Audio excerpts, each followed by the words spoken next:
Did you know that the next massive AI data centers might not be built on Earth at all, but rather floating in orbit, powered by the largest commercial solar arrays ever constructed? What happens when space becomes the new Silicon Valley? Before starting, a warm welcome to you, and thank you for coming to watch this video. Welcome back to our ongoing series tracking the economics and infrastructure of the new space race. Yeah, it really is a critical moment to be looking at this sector. Yeah. We are basically watching the sheer scale of what is moving from science fiction into, well, actual bankable infrastructure. Right, and to understand how that shift is actually happening, we are diving into the fiscal year 2026 earnings presentation and the subsequent Q&A session from ViaSat. We have their raw financial results, their strategic guidance, and the actual transcript of leadership facing down Wall Street analysts. Exactly, because our goal is to figure out how a traditional satellite communications company transitions into laying the foundation for orbital AI and global tactical defense network. Okay, let's unpack this, starting with the raw numbers from their prepared presentation. Fiscal year 2026 was honestly massive. I mean, they brought in a record $4.6 billion in revenue and a record $1.55 billion in adjusted EBITDA. Which is huge. But looking at these documents, the number that seems to really matter the most is the free cash flow. That is really the ultimate metric for a space company, right? They reported nearly $600 million in free cash flow. Wait, but if you look closely at the balance sheet and strip out a one-time lump sum payment they received from a company called Ligado, that number actually sits at $177 million, doesn't it? Yeah, exactly. But the underlying trend there is the real story. I mean, Yeah. they have now strung together positive free cash flow for 5 consecutive quarters. Which, to put that in perspective for you listening, surviving in the space economy usually requires burning cash like rocket fuel. The upfront capital costs of building and launching hardware are just astronomical. So being able to consistently generate cash means they are surviving the transition from a capital-intensive startup phase into something resembling a stable utility company. Right, that is a critical distinction. And it fundamentally changes their balance sheet.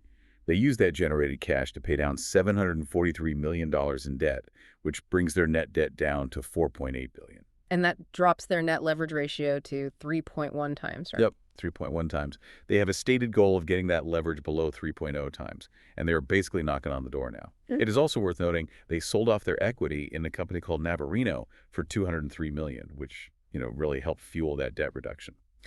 So the financial foundation is solidifying. Looking ahead to their fiscal year 2027 guidance, they project mid-single-digit overall revenue growth. But the internal mix is what caught my eye. Oh, you mean the difference between the divisions? Exactly. Their communication services segment is only expected to grow in the low single digits. Meanwhile, their Defense and Advanced Technologies division, which they call DAT, is projected to surge in the mid-teens. Capital expenditures, or CapEx, will hold between $950 million and $1 billion. Which naturally brings us to what they're actually building with that $1 billion. The strategic updates reveal a massive shift in their long-term vision. Take the ViaSat-3 satellite constellation, for example. Right. Flight 2 has successfully completed all its complex deployments in space, like the massive reflectors and the boom. It is currently just waiting for FCC authorization to enter service. Exactly. And Flight 3 just launched recently on April 29, 2025. It is heading into position to cover the Asia-Pacific region, aiming for service entry around August or September. And when those are fully online, this expanded fleet roughly triples their entire global bandwidth inventory. Triples it. But hold on, building all these massive proprietary satellites is exactly what got them into billions of dollars of debt in the first place. Yeah, that is the billion-dollar question. And they're just going to keep doing this forever. And the answer is no. They announced an entirely new initiative called Equitas. They are co-founding this venture with Space 42, targeting a 2029 service launch. Okay, so Equitas, this is basically a cell tower sharing model, but in space, right? Yeah, that cell tower analogy is a really helpful starting point. It is designed as a shared, multi-tenant, multi-orbit infrastructure venture utilizing L and S-band spectrum. Viasat steps in as the initial technology prime contractor. Got it. And on the aviation and maritime side, they noted an aviation terminal backlog of 1,000 commercial aircraft and a big push for multi-orbit capabilities. Maritime revenues slightly declined, but they have 1,350 NexusWave vessels in service and 1,500 in backlog. Plus, on the DAT side, they secured a major win with the U.S. Space Force contract for the Protected Tactical Assetcom Global Program, or PTSG. We are about to dive into the Q&A session, where analysts grill leadership on a potential multi-billion-dollar spinoff of their defense business. Before we get to that critical analysis, if you're finding this breakdown valuable, please click like, share the video, subscribe, and stay tuned for upcoming content. The Q&A session is really where the corporate polish comes off. The analysts were heavily focused on the financial mechanics of Equitas and the future of the DAT segment. This raises an important question regarding how you value spectrum in orbit versus on Earth. Right, so let's get into the first question. Edison Yu from Deutsche Bank was the first to push on this Equitas model. He basically asked, how exactly will value be captured in the Equitas joint venture? What roles are partners playing, and when will decisions on satellite buses and launch providers be made? Yeah, so CEO Mark Dankberg took that one. He explained that Equitas operates like a shared terrestrial mobile network tower to drastically lower capital intensity. Instead of everyone building their own stuff, ViaSat and Space 42 will share common satellites to broadcast their respective spectrums. They are also actively seeking other regional operators to join, right? It kind of sounds like building a toll road in orbit. Viasat provides the asphalt and the toll booths, while partners just pay to drive their spectrum on it. That is a great way to put it. And to use question about roles, Viasat is the lead on the network payload and the advanced beamforming technology. As for the timeline, Dankberg was clear that decisions for the 2029 launch are being made right now. Ah, so they're already moving on it. Yeah, and they promised a dedicated investor event to lay out the specifics once the final agreements are inked. Okay, so that brings us to the second question from Brent Penter from Raymond James. He wanted to know the status of the strategic review regarding a potential spin-off of the DAT business.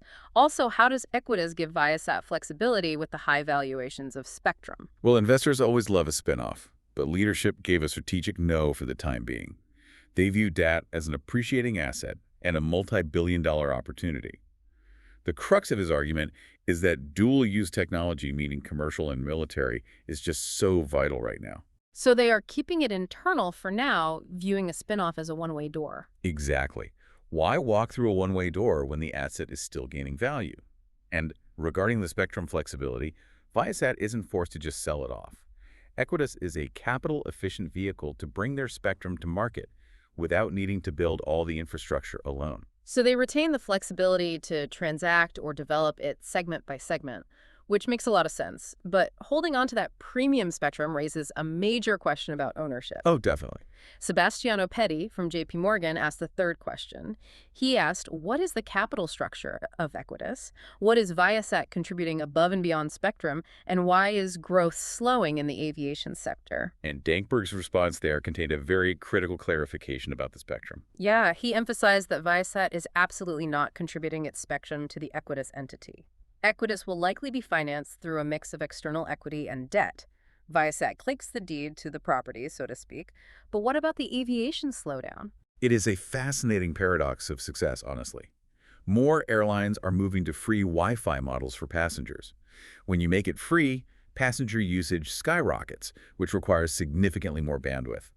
This makes the market highly competitive. So what does this all mean? It means free airplane Wi-Fi is great for us, the consumers, but a massive logistical bandwidth headache for the providers. While average revenue per plane is up, the overall growth rate will moderate due to that fierce competition. Wow. Okay, moving to the fourth question. James Ratzer from New Street Research asked about direct-to-device, or D2D, services. How much existing L-band spectrum will be used for D2D without cannibalizing existing operations? And will Viasat reapply for S-band rights in Europe given new regulations? This gets into the physics of orbits. By adding low Earth orbit, or LEO, satellites to their existing geosynchronous fleet, they achieve much higher power flux densities. Meaning they get intensely concentrated signals down to Earth. Exactly. Because of that, they can deliver the exact same services using just a fraction of the bandwidth. That frees up massive capacity for D2D. Though Dankberg did note that how that bandwidth is allocated depends heavily on upcoming 3GPP standards. And as for the European S-band, Dankberg was definitive. Viasat absolutely plans to reapply to extend their European aviation network rights, intending to modernize it with Equitas. Right. Then Justin Lang from Morgan Stanley pivoted back to the defense side for the fifth question. He wanted to know which specific data opportunities are maturing in the first half of the fiscal year. And then he pushed on the big one, Are these orbital space data centers a near-term or long-term opportunity? Yeah, for the near-term catalysts, Dankberg highlighted a few massive areas. Upgrades to U.S. government cryptographic infrastructure, international tactical data networks, especially for autonomous drones and space mission systems like the Moonlight Lunar Relay Program. Moonlight, right? Exactly. But what's fascinating here is that space data centers are explicitly framed as a longer-term overlap opportunity. It is not something Viasat is going to start building and launching tomorrow. Which naturally led to the final question from Mike Crawford from B. Riley Securities. He basically asked, does Viasat actually possess the specific technologies like solar power and thermal IP required to enable space data centers? And a data center in space is primarily a massive power generation and thermal management problem, right? Oh, absolutely. This is where I kind of geek out over the tech specs. Viasat's new ViaSat-3 satellites boast 25 kilowatts of end-of-life solar power generation that is believed to be the largest ever for a commercial satellite. It's incredible. Yeah, plus they have already mastered the advanced thermal dissipation required to keep the satellite from melting itself with all that massive power. But crucially, Viasat won't operate the space data centers themselves. Instead, they will partner with operators like G42, an AI company linked to Space 42, to provide the satellite infrastructure to make it happen. Viasat provides the hardware, the partners run the AI. That is incredibly smart. So if we pull all these threads together, looking at the presentation and the Q&A, what is the grand takeaway here? Well, the high-level wrap-up is that Viasat is successfully transitioning from an era of heavy, unproductive capital expenditure into an era of cash generation and shared orbital infrastructure. Right. Between Equitas turning them into an orbital landlord, their debt segments securing massive defense contracts, and the sheer power generation of the ViaSat-3 fleet, they are fundamentally reshaping their balance sheet and the space economy. Thank you so much for watching. If you liked this video, please click like, share the video, subscribe, and stay tuned for upcoming content. And as we wrap up, I'll leave you with a lingering question. If companies like Viasat become the neutral, shared infrastructure providers of the cosmos, the toll booth operators of orbit, who will ultimately control the data flowing from your smartphone to an AI data center in space to a tactical drone halfway across the world, something to think about next time you log on to free Wi-Fi at 30,000 feet.